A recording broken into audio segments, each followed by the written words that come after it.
Welcome to the Change Stories podcast. Today, I have a pioneer, someone that is working in the forefront of AI. Actually, something that I did not know that existed before and just came into my eyes. The founder of YesNoError, one of the first autonomous DeSci AI agents. Matt, it's a pleasure to have you in the show. And for our listeners, would you like to go and take a deep dive and intro yourself? Yeah, thank you so much for having me here. Happy to give you a quick background on myself. So I'm Matt Schlick. I grew up in Southern California and I didn't go to college. Instead of going to college, I moved directly to Silicon Valley back in 2007 and I dove into the world of venture-backed startups. I joined a company called Ustream, which was one of the first companies pioneering live video, and convinced them that they should let me run all of product. Ustream ended up 4 years later getting acquired by IBM for over $150 million. And I got super lucky to get educated like in the streets instead of college. And when I was there, I got mentored by this amazing guy, Josh Altman, who he launched the Facebook API at Facebook. He grew Twitter. He invested in Musical.ly, which became TikTok, just like an expert product person in Silicon Valley. I took a company through Y Combinator, same class that Brian Armstrong was in, the founder of Coinbase. He was the only person there. Forbes 30 under 30 twice, whatever that is worth. And then I've taught myself to code over my journey. And I have been building in artificial intelligence since 2016 when OpenAI came out with their API, the first private version. I was one of the first, I don't know, a couple hundred people that had access to that in 2020 and have been on the forefront of building AI and autonomous agents since then. And most recently, I launched YesNoError, a AI agent that goes through all scientific research that has ever been published and uses the most advanced AI models to detect errors in these papers. And we've already found many errors and contacted the authors of the papers who confirmed that those errors were real and went on to go fix their papers. And we're on a mission to do that through all scientific research that's out there. That's quite of a journey. And going back in time, and a lot of our listeners might face this situation. Did you thought for a second, or even did your parents thought or told you like you need to go to college? You have to go and finish this out. You can't drop out. Or was this a self debate?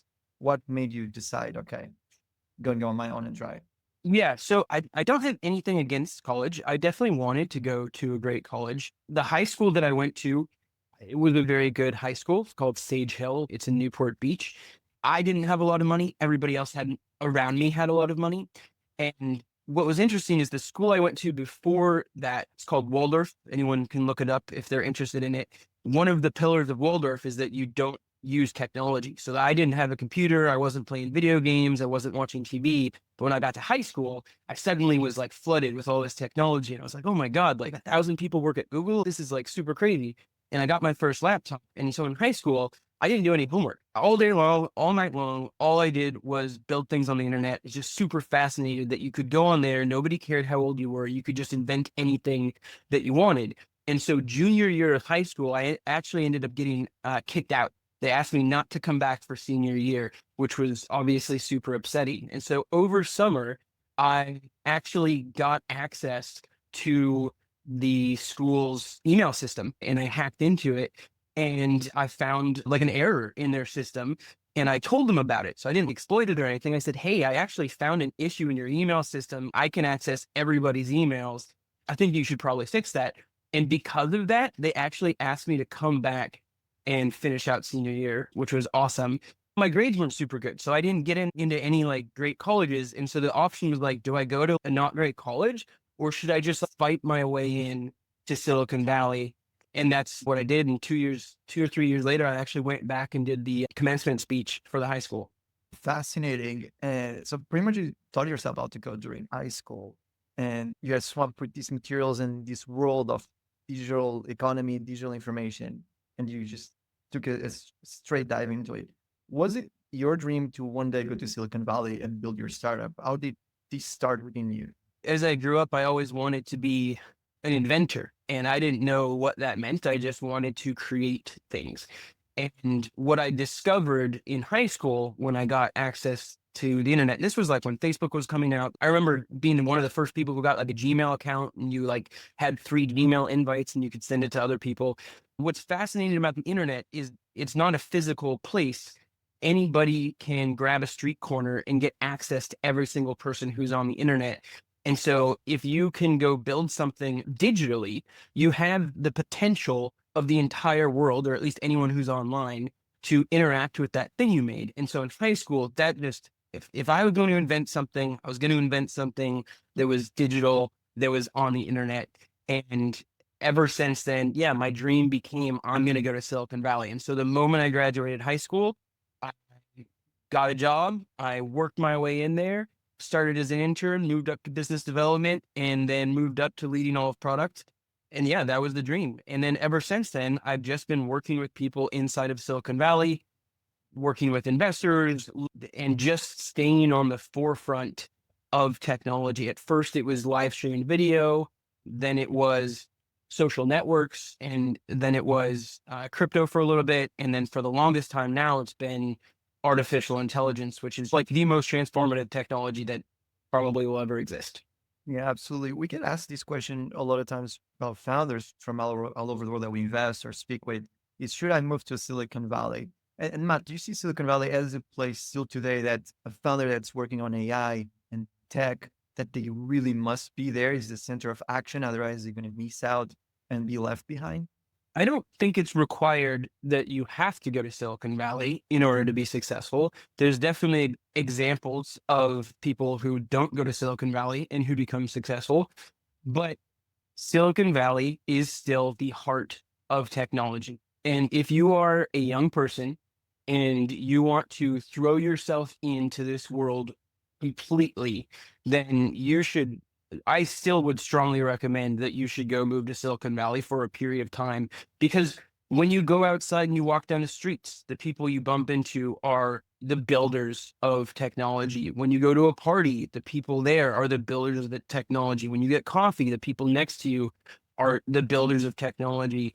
And you're going to meet other people who are young like you, who have their whole careers ahead of them. And what's going to happen is you're going to build these really strong relationships. And like, this is a very long game. You're not just playing this for the first day or the first year, the first 5 years.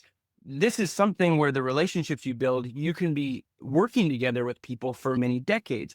And so if you meet people who are also young when you're young and you build this really tight relationship, then later, when maybe you're both not in Silicon Valley, you can be working together still. And they have built their career and you've built your career. So if you are thinking of being in tech and you have the means to move to Silicon Valley, you 100% should do it for some period of time. Yeah, I think that makes a lot of sense. And going back to the time when you're there working as a BD for in this first job, how was the transition into Y Combinator? Was back in 2012? Was something that you told yourself, okay, I need to go build my company? You had applied before. Y Combinator is basically, for everyone who doesn't know, is the #1 startup incubator in the entire world. It's based in Silicon Valley. And this is where some of the most incredible companies in the world have came from: Airbnb, Twitch, Instacart, Coinbase, Stripe. All of these companies were actually started very young and funded by Y Combinator. And they were helped in the very beginnings by the Y Combinator community. And if you are a startup founder, you're an aspiring startup founder, one of the greatest investors that you can get is Y Combinator. It's basically this 3-month program to give you like very intensive like relationships and training and suggestions. And the whole goal there is build really quickly, find product market fit, go out and succeed. And it culminates at the end with something called Demo Day, where you and everybody else present to basically all the who's who of investors in the world who are looking to invest in the next big thing. And after I was at my first job at Ustream, I went and was lucky enough to get in after applying like 3 times into Y Combinator. And I took a company through Y Combinator in 2012. The company didn't end up succeeding, but we built an incredibly viral product called TrackSpy, where celebrities could take advantage of social networks and viral loops to launch content at a very large scale. So any rapper at the time you could think of worked with us, like Lil Wayne, Drake, like all these people were the people we were working with. We just didn't make any money at all. And my Y Combinator class was actually a very unique one. Instacart, which is a massive company now, was in my Y Combinator class, just like a handful of people. Brian Armstrong, the founder of Coinbase, was in my Y Combinator class, and he was the only person who worked at Coinbase. It was just Brian. And so Bitcoin was still very early. Like Mt. Gox was still around. I think like the hack happened around then or like right after then. So it was a very fascinating time. So if you have the chance and you have an idea you think is special, I would definitely recommend applying to Y Combinator. It's an incredible place. Awesome. And going back to that moment when you had Brian Armstrong in the same class, do you remember what were the comments or the sentiment of people towards crypto? And even yourself, what do you thought about crypto, or what is this guy out there building a Bitcoin exchange? What do we even need this for? It was very early. I think I bought my first Bitcoin in 2011 and I bought it on Mt. Gox. I ended up losing all of it in the hack that happened. So in 2012, I forget what the price of Bitcoin was. It was very low. Brian gave everybody in the class one. He said, if you sign up for Coinbase, I'll give you a Bitcoin. And the sentiment was that not everybody, most people didn't even sign up because it was just this like ridiculous thing. And a Bitcoin also wasn't worth very much and people were confused. And to give you also another comparison, when we went out to go fundraise at the end, you have Brian Armstrong saying, hi, you have Mt. Gox, Wild West of crypto. I'm going to go super legit and build like the full legit version of Mt. Gox is like basically what he was saying. And he's, we take transaction percentages and like business model and there's a whole movement. Then you have me. I say, hi, I'm building viral products to help rappers launch music and we make no money. My company in the beginning raised more money than Brian raised with Coinbase. And so that's just another example of like how people didn't understand. Like it's so hard to be an investor. They didn't understand. The Gary Chan, who is now the CEO of Y Combinator and is doing a fantastic job. At the time, he was just a partner at YC, which meant like he would help individual startups and give you advice and you can meet with him. Sam Altman, who is the founder of OpenAI, was also a partner at the time. So these people are just walking around and giving you advice. Gary had just started investing in YC startups himself. And that year that I was in there, he invested in Instacart and he invested in Coinbase and he invested in me. And 2 out of 3 of those became multi-billion-dollar companies. I was the only one that didn't, but I like that there's some sort of pattern matching that I fit in with there. But I'm sure you got a lot of experience, and being in such a environment put you where you are today, and you have a wealth of knowledge from that time. Yeah, I think if you're starting out now and you're going to go build a startup, the biggest mistake you can make is how can I replicate the most successful people and where they are today? This is the biggest mistake that you can do. What you need to do is you need to go back to the beginnings. And if you're going to try to replicate someone, you need to start at where they started, because there's no way that you can just, bam, make Strike what it is today. Bam, make Bitcoin what it is today. Bam, make Coinbase what it is today. You have to figure out where it started. And then you have to progress up. And then through that, you're going to have to go find your own journey. What's one of the biggest values of me going through Y Combinator is I know these very rare tidbits of what certain people like and did and thought and said well before anybody knew who they were. Absolutely. And since you're in such a closed environment where unicorns came out, is there a secret ingredient that you have noticed? Was it the team that Brian hired? Was it the VCs on the cap table? Was there something specifically you noticed this keeps happening over and over? Or it was just a combination of elements? Also, the fact that the market is super favorable sometimes. Yeah. So this is the whole science of either starting a company or investing in companies. And it's constantly evolving and changing because the narratives are changing, the economy's changing, the market's changing, the world's changing. And so I think one side of it that is clear is you need to have something that can impact a large number of people, and that when you have it, even in a not perfect version, there are people out there who will just truly love it. Even if it's not perfect, they will just truly love it. You don't want 10,000 people who slightly care about something. If you can even have 100 people who really care about something, like your customers, that's where you want to start, right? Because then you can grow from there. You need to be doing something where your potential customers or your user base are super crazy passionate about it. This is like the most important thing to them. So that's one thing. The other thing is if you can somehow recognize a large movement that with a group of people is like the number one thing they care about. But if you went and talked to most normal people, they have no idea what you're talking about. That is like a very unique opportunity where maybe you can be the one to shepherd and formalize this thing that this group of people really care about, and you can bring to the masses, right? Brian Armstrong saw something interesting is happening with crypto. The underlying concept of a trustless system that can power lots of different things, money being one of them, but lots of other use cases. No matter if people are making money on it or not, he saw that enough people cared about this. They cared about it really passionately. And if this got big, it would not get Dora big. It would be like the biggest thing, right? He also had previously worked at Airbnb. He was a developer. He could code things. So he was also very smart. So if you take those two things, experience and ability to execute, and he knew what Airbnb looked like as it got big. And then he had also found an interesting pocket of passionate people where if they were right, they would be really right. And he merged these two things. And then there's a huge element of luck there, right? Like just because he did those two things doesn't mean that he would have done them right.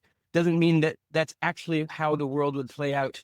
Probably if you ask Brian today, is Bitcoin anywhere near as big as you think it will be? He would say, no, it's super small compared to how big I think it would be. Ability to execute, group of people who care about something. If that something can get really big, it's going to be really ginormous. And then a good amount of luck. Absolutely. I think that makes a lot of sense, especially with crypto. He was on the vanguard. He was the first pioneer and there was no roads, but there was a lot that could be wild. And I also noticed that myself being in the space for 10 plus years that everyone out there thinks I was crazy when speaking about this. People still think you're crazy. Probably you go talk to most people right now about crypto and they still think you're crazy. So I think that's a great sign to continue in this road. As they say, if you're here, you're early. Absolutely. And Matt, going back to your story, so you went to the Y Combinator, then going into 2016, you mentioned you were one of the first people to use OpenAI's API. How did you came into AI? What was the sentiment at the time?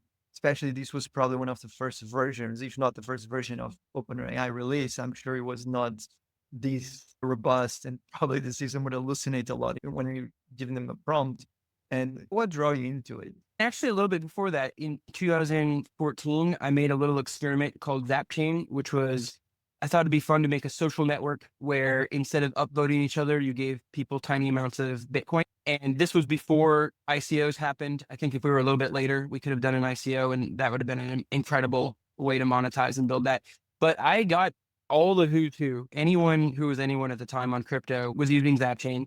Vitalik did an AMA on ZapChain before he launched Ethereum to promote the launch of Ethereum with the people who were on there. So it was pretty crazy. 2016, I saw that you could start to build chatbots on places like Facebook Messenger and other platforms, and AI was getting better and better. Nowhere near where it was today. We did not even have large language models. So all of the experiences people are used to today with ChatGPT, that didn't exist at all. It was way more basic. But it was very clear that this is where the world was going. You were going to get to a place where you could just talk to an AI and an AI would be able to do most anything and everything that a person could, and maybe eventually even better. So in 2016, I started a company called Octane AI where you could create a chatbot and you could use very basic AI with that. And that company right now is profitable, makes millions of dollars a year, has over 3,000 customers. We found a niche specifically in helping e-commerce brands use AI to help their customers figure out what products they should buy. But because I've been on the forefront with this team building AI products, when OpenAI came out with their first beta for the OpenAI API, this was like late 2020, I was lucky enough to get an email from them to be invited to, I think, like the first couple hundred people who had access to this incredible GPT technology. And back then, when you use, this is like the technology that became ChatGPT, it couldn't even do poetry. You would say, hey, can you make a poem? Can you make something rhyme? It like wasn't even good enough to do that. It was very bad compared to where it is today.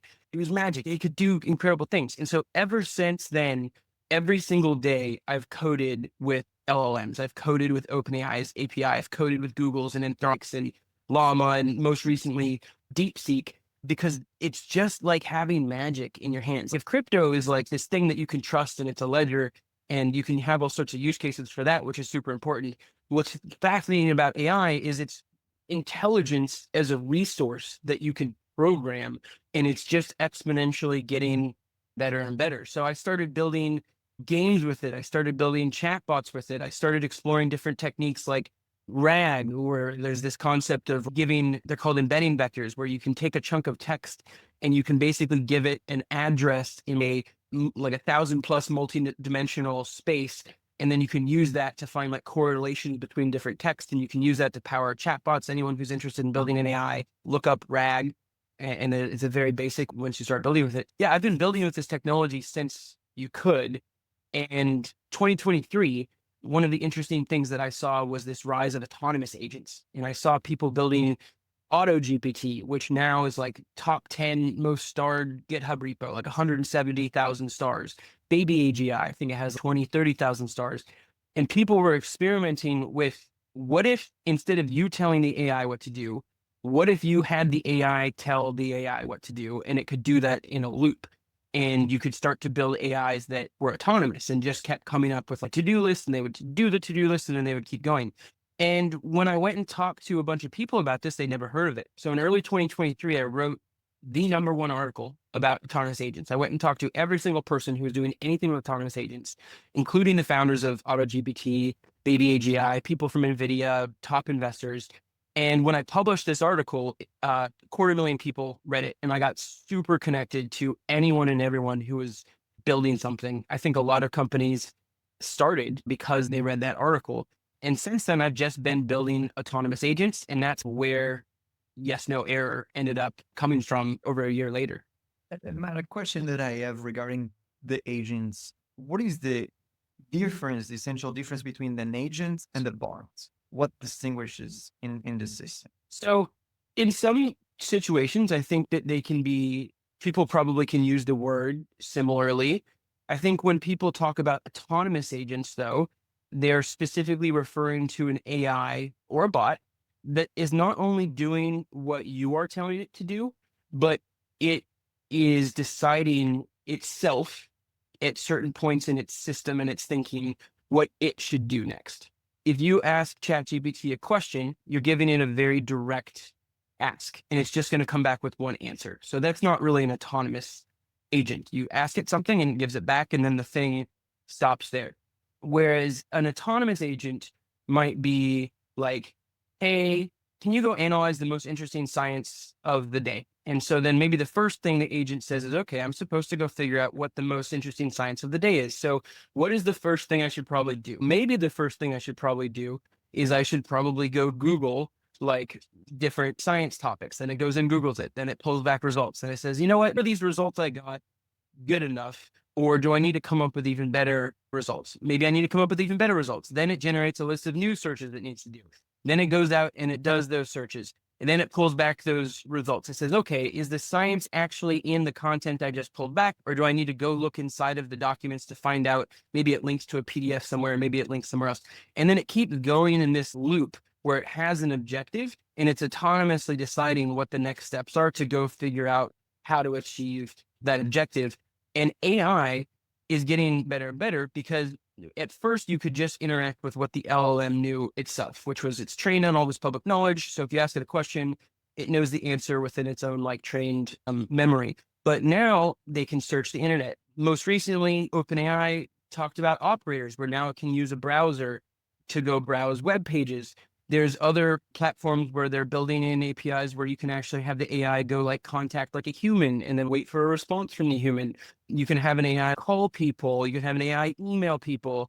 At some point, AI will be able to be in the physical realm with autonomous robots. I think that's like the difference between a bot. It's like, are you getting one simple answer back, or is it thinking constantly and going off to do different things you might not necessarily have told it to do to come back with that final result? I really like the analogy that you said about how it's almost like magic, right? You feel like what we're creating here in some ways are frameworks, but we're essentially molding responses to be structured and to create sense out of what the AI is like spitting out, and then giving it limbs, giving it voices, giving it the ability to act on its own and to take on these roles alongside people, which I think is really cool.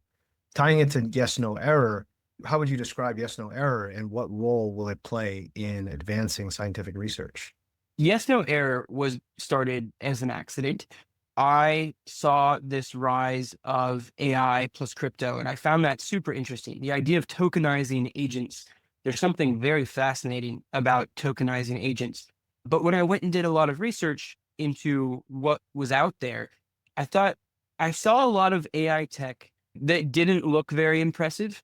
And obviously, there's a lot of people speculate, and that's like a huge part of crypto is people are looking to invest and make money, and a narrative grows, and even technology that's built that's not very good can sometimes really not matter, because if enough people are speculating on it, then the price goes up and half the people are really happy.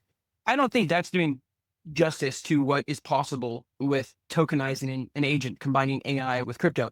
And so the simple beginning of Yes No Error was I just thought that the space deserved an example of something that was actually a really virtuous, good use case of combining AI plus crypto and like tokenizing the AI.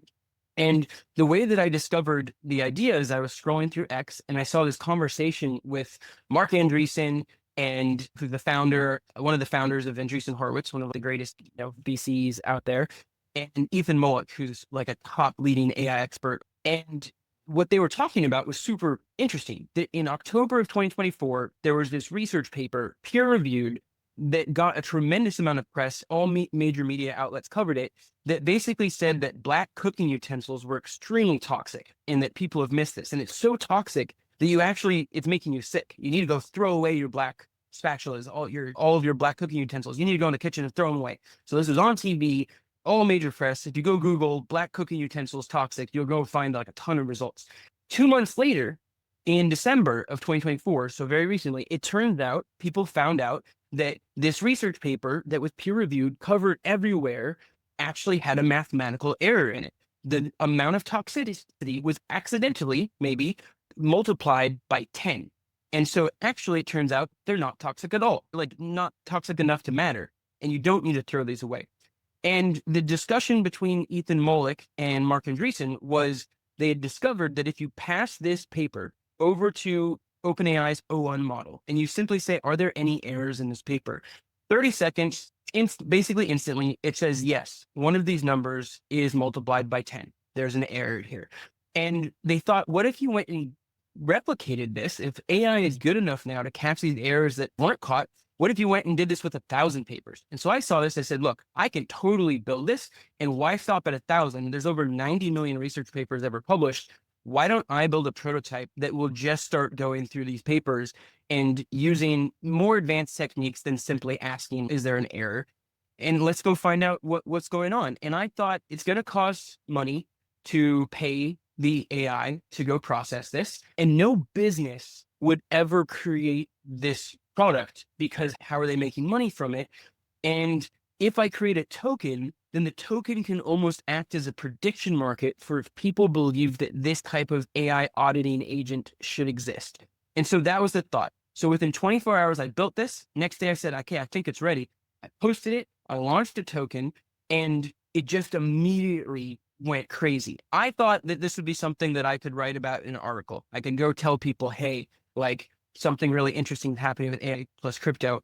But it was like day one, $150 million worth of volume, like over 9,000 holders right away, millions of views on X. And I had this, anyone out there who is an aspiring entrepreneur, you may hear this story and you may think, wow, Matt was like just jumping up for joy when this happened. Like, I was very excited, but this is a large volume of activity that is happening that you need to compress and analyze and calm yourself. And what I did when this happened is I thought, you know what? We have lightning in a bottle.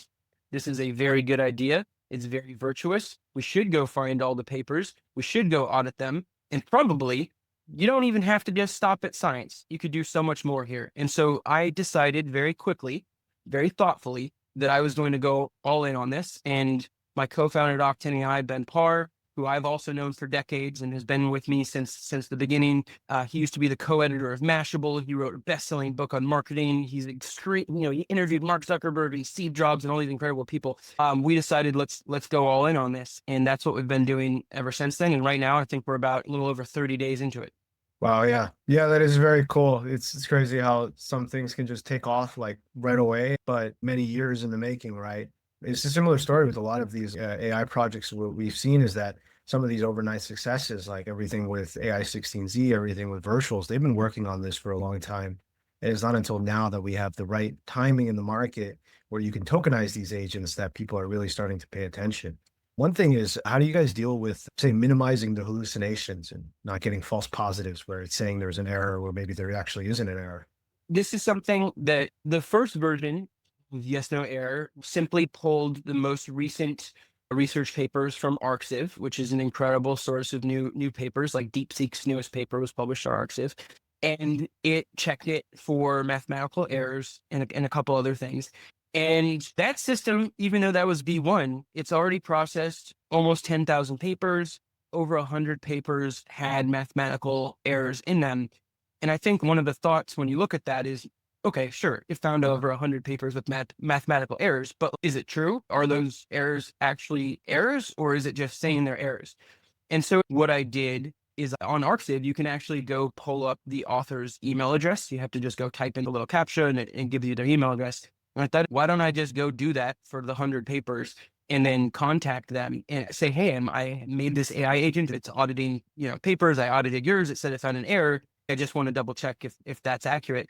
And of course, not everybody got back to me because that's just how email works. But 90% of people got back to me, and almost every single one of them was very thankful and said that, yes, in fact, there was an error there, and they acknowledged it. There was one situation where someone had written a paper, and they'd actually written a paper about another paper that had an error in it. So their whole paper was actually built on the premise that another paper had an error. And so the AI did have a false positive where it saw that mathematical error in their paper because it was there, but incorrectly flagged their paper as being wrong.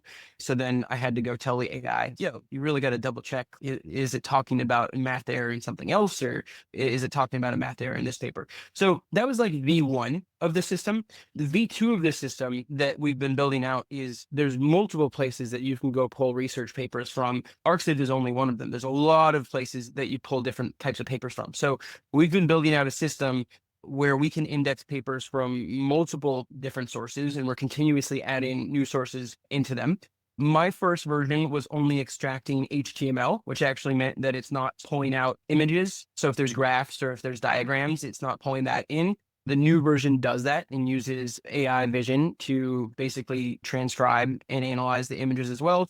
And then the new version also has a much better approach to extracting mathematical formulas to make sure that we keep consistency. So in the first version, the 100 errors we found are real, but maybe there were a couple more errors that we actually didn't catch. The other part of the new system is instead of just throwing the most advanced model at everything, which is the most costly model, we've been experimenting with using cheaper models to do like pre-analysis to flag anything that might have an error. And then you can rerun that with the more expensive models. And we also announced a partnership with Brian Armstrong's company, Research Hub, where they have a huge group of peer reviewers. They're basically disrupting the peer review industry, where they're making it really accessible for anyone to get peer reviewed by a human. We're making it possible to be peer reviewed by an AI. They're making it possible to be peer reviewed by a human. And what we're doing with them is anytime we find an error, we're putting a system together so that we can actually have a real PhD human go and verify that error. So I think there's a lot more work to be done here to make this even much, much better, but that's where we're at right now in the immediate future. And then I imagine a lot of these papers are public, but what is the etiquette for expanding this to confidential information or training confidential data, intellectual property, copyrighted data? Is there a path for that? So we're starting with public research, and I think it's important to just do a really good job with that. So if V1, we went through almost 10,000 papers with the prototype version, V2 is going to allow us to go through millions of papers. And what we're looking to do is basically publish a protocol where we show, hey, like this is actually working at scale. And you always have to be open to the possibility that it's not working at scale. But everything that we've seen so far indicates that AI can catch a good amount of errors. Can it catch all of them right now? I don't know, but it can catch a lot. Like 1%, I think, is like a pretty high percentage of papers that have errors in it. So the next version that we're doing is let's go through 100,000, let's go through 1 million public research papers, and then let's publish our findings from that and maybe we even make it where you can go replicate it, right? This needs to be very trustworthy. If this is working at that scale, like it's very important for us that we are showing you exactly what we did and how we did it and what can happen. And our goal isn't to go out and say gotcha to all these like scientists who are trying to move science forward. Uh, I think it makes a lot of sense that we come out with something where when you're writing your research paper, or if you're like a news publication, you're going to go publish, the Black Spatula paper first, probably run it through YesNoError and make sure everything's looking good. And let's actually accelerate science by catching errors before they're out there and they're causing a problem. Now, to your question, what do we do with private data and how do we handle that? We don't have a solution built for it yet, but a couple interesting things. So we've had a major health company that I posted on X about reach out, like a $15 billion healthcare company, where they're interested in using this internally to audit their medical papers and their internal research and their internal documents.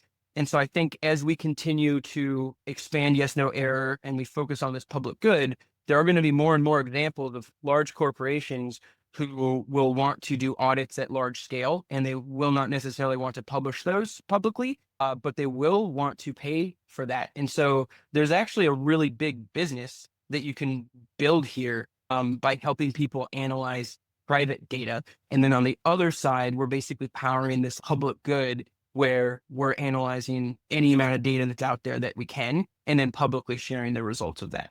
And on the model side, do you think the same applies where like models might be treated differently? There are people like that are hesitant of using DeepSeek, right? Google Gemini has shown that it's been skewed for some results. How do you balance which models you choose to use in your analyses? Yeah, so different models are trained on different amounts of data. I think DeepSeek is a really good example where there are certain things that if you ask DeepSeek, it actually says it doesn't know what you're talking about. There can be censorship, there can be biases inside of models, and that's something that we have to figure out. I think math can be a good starting point because it's more accurate to be able to verify that with human, whether math is true or false. With us, we started with O1, but what we've been experimenting with is there can be benefits of running the same paper through multiple models. It's almost like if you treated each AI model as like a different peer reviewer, almost. And so you can, the same way that if you had a paper and you wanted it to be peer reviewed by humans, you would go reach out to different humans who they also have different agendas and different biases and different backgrounds and different education. You can almost think of AI models in a very similar sense. And so that's something that we're looking into. And so you would be running it multiple times on the same paper, cross-referencing the results, maybe creating like a confidence interval to create like a holistic report and analysis, right? It's not just like a binary. There are these issues or there are not. Yeah, I think you definitely have to include what models you used when you did it. And if models disagree on certain things, when we come out with a tool that maybe anybody can just like use and you can upload whatever document you want or put in a URL, maybe we allow you to choose which model you want to run it with. Maybe we let you run it with multiple models at the same time. And then there's some sort of like synthesized report based on what all the models say. I think it's very important to be as transparent as possible about all of this. And now that the token is live and that the project is running, what role does the token play in the current ecosystem? We've retroactively been putting together a utility-based plan for the token. The things that I think make the most amount of sense that we're looking to build is one, using the token to have YesNoError process a specific paper. That's something that makes a lot of sense. The other one that I'm very excited about the idea of tokens being prediction markets. And it's just a really great way for people to put their money where their mouth is, decide where they want things to focus. And if we're going to go process 90 million, 100 million papers, the big question becomes not whether we're going to go process them or not. We're definitely going to go process them. The big question becomes what order do you process them in? And so I think a very interesting use of the YNE token is if you had a large list of potential topics that YesNoError could be prioritizing. So maybe microplastics, maybe long COVID, maybe longevity. maybe brain tumors or specific drug or DeepSeek even. And then you could allow people to use the token to vote almost on where YesNoError should prioritize its efforts on. The thing that I really love about YesNoError is no business would ever make this. And I think that you could have a lot of agents that have a token where it just doesn't really make sense. But YesNoError uniquely does make a lot of sense because it is a public good. And so if a lot of people decide that they want to go research mRNA or microplastics or whatever, Y&E gives them the ability to point like the massive amount of AI resources in that direction. And I think that's very fascinating. Do you think anything there could be done with this idea of prediction markets? Because people always come back to speculation or gamification, tokenization, betting on certain conclusions to be true or not based off of the papers. Like, hey, I bet that the black spatulas are actually bad. And then maybe it gets propped up by this is the results of the, or even just like a specific paper. I feel like there's an error in this paper. As I peer reviewed it myself, I'm willing to bet that there's actually an issue. And so the agent should also take a look at it. And then also the idea of expanding this out, like offering this as like an oracle or as like a feed of data for like other services to be built on this, which is similar to what people are doing now with like election results, with sports betting, right? Like creating this as a data source, or even just having some kind of API, people can access this as a data feed and then plug it into their own agents. I think that's very interesting. I think what you have to make sure of is that the prediction market doesn't impact the result of the predictions, right? So that's like the thing you have to make sure is really important there. But I think you can have an agent that does something that's good for the world, and it is open to work on a number of different topics. And then I think on the other side, you can have people who are interested in speculating, and depending on what they believe to be true, they could choose what they want to speculate on the agent working on or discovering. And on the one hand, now you have a public good that's being powered and being pointed in different places, and that's just good. There's no way to say that's not good. That's just good. And then on the other side, you have people who are actually benefiting potentially from that speculation. And I think like in an open market and combined with the public good and in an area where a business would never make something that's just going off to audit all of science, this creates like a very interesting new dynamic between token holders and between an AI that costs money to run. So I definitely could see something like that happening. And the way that we've been building the system, we haven't really talked about this much, but the way we've been building the new system, not my prototype, is everything is built on top of our own APIs that we've been producing. So the front end for YesNoError will be built on our own APIs, and we could decide in the future to open those up because we actually designed the system like that. And then I guess this goes into third-party developers. Is this a project that people can join? Is it a GitHub repo that developers can contribute to, or through the community get involved in like spreading awareness? Is like, how do you guys grow this project? How do people get involved with it? So right now we don't have a public GitHub repo. The biggest reason for that is my first version was a pretty hacked together prototype, and I wouldn't want to subject anyone to that GitHub repo. And then the second part is that we're not done building V2. I don't think it's off the table by any means. We're basically building an AI agent framework that can check things for truth and validity. And we are applying that to science research specifically. And what's most important to myself and to my co-founder, Ben Parr, is we need to do a really good job with that first. We don't want to spread ourselves thin. There's always a lot of things that you can go do, but we're really here to audit science. We got to stay true to that. We got to build something that's really great. So that's what we're focused on.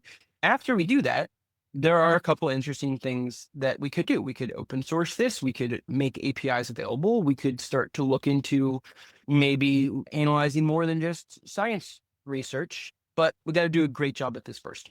Yeah, so I really like what you're doing, and I really see the parallels to something like, say, Polymarket, where you arrive at this consensus of what people actually think is going to happen, and that data is so valuable that it even ends up now on Bloomberg terminals.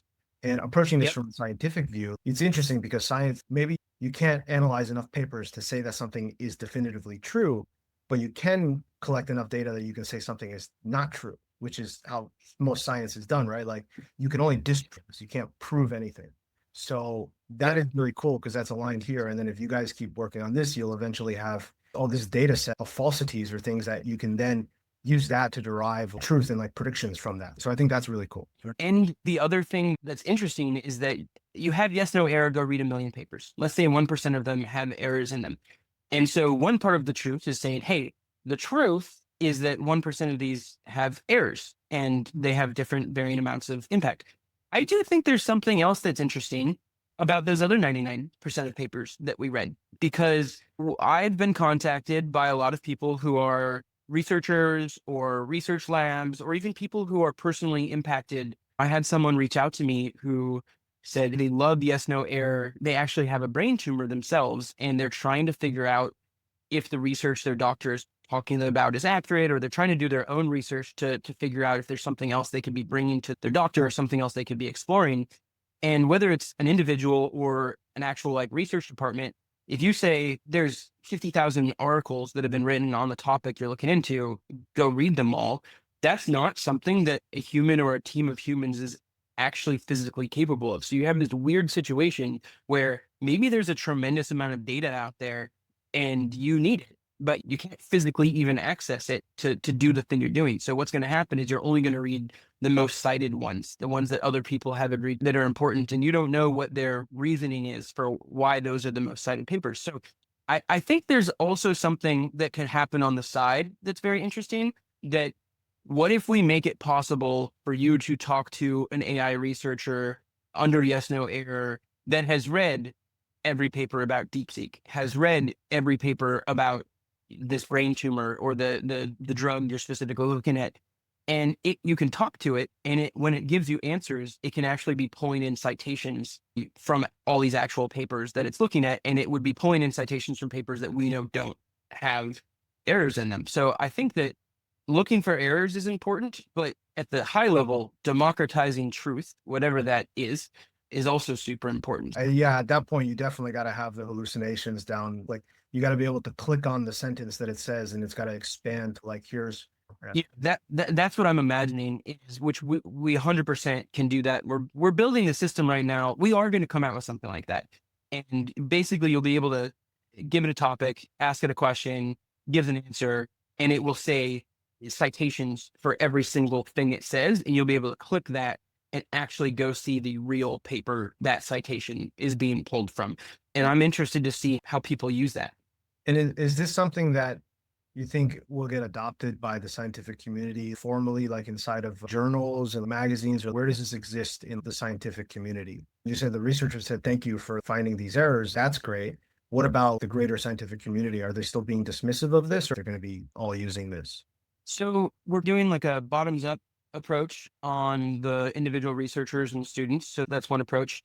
We're talking to some companies who want to apply this to their internal documents, like I was mentioning earlier. And then we are starting to talk to schools like a top-down approach, where maybe yes, no error is something that they can be supplying to their students and their researchers before they come out with things. We haven't had any negative feedback yet on it. I think so far people are generally pro making research more accurate.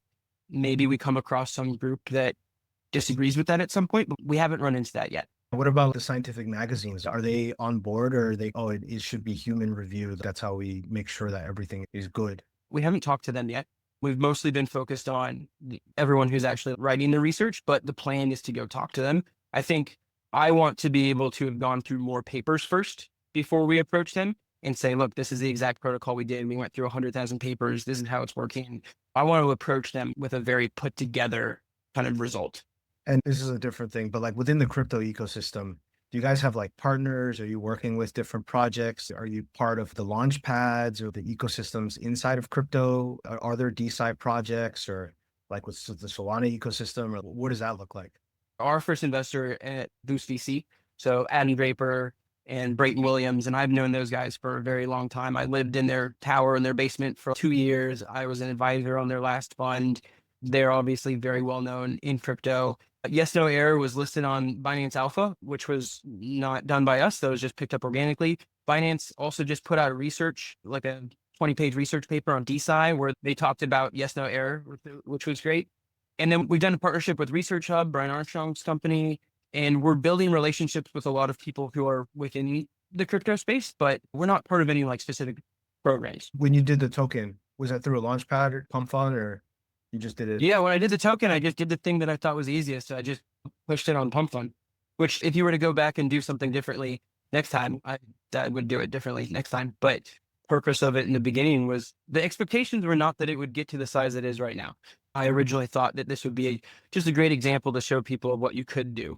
But now this is what I'm focused on. Yeah, there is an interesting trend of people launching utility tokens on pump fund just because it's become such a great mechanism for discovery, right? Unmatched virality, discovery, liquidity, and eyeballs to your platform. It was really just the ease of use. I just knew I could fill out a form and push a button and the thing would be live. And I did it like 5 minutes before I posted the tweet, and the rest is history. And are there other DeSci projects or other AI projects that you see now in the space that are really interesting, maybe complementary or just in parallel, but you really like what they're doing and you think it's going to be a part of this future? And I really like what Research Hub is doing. I think that makes a lot of sense. I know they've been around for a while. The thing I'm looking for is people who are coming in from non-crypto backgrounds to do things in crypto and are true believers in the idea of tokenizing things. Not DeSci, but one of the examples is Yohi has created Pippins, which is like an autonomous agent platform. And Yohi was the creator of Baby AGI. I wrote about him in my original article. That's someone who's coming from like Web 2 to do Web 3 things. So I'm interested in that. I know a lot of projects are started in crypto to look like they are doing something, and then people speculate, and then they're not actually doing anything.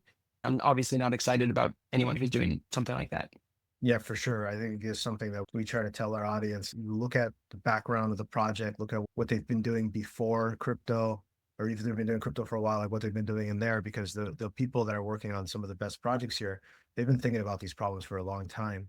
And that doesn't mean that if you're trying to start something that you're not welcome, right? Like you're welcome, but you really do have to show that you're really doing this for the right reasons because people can see through it.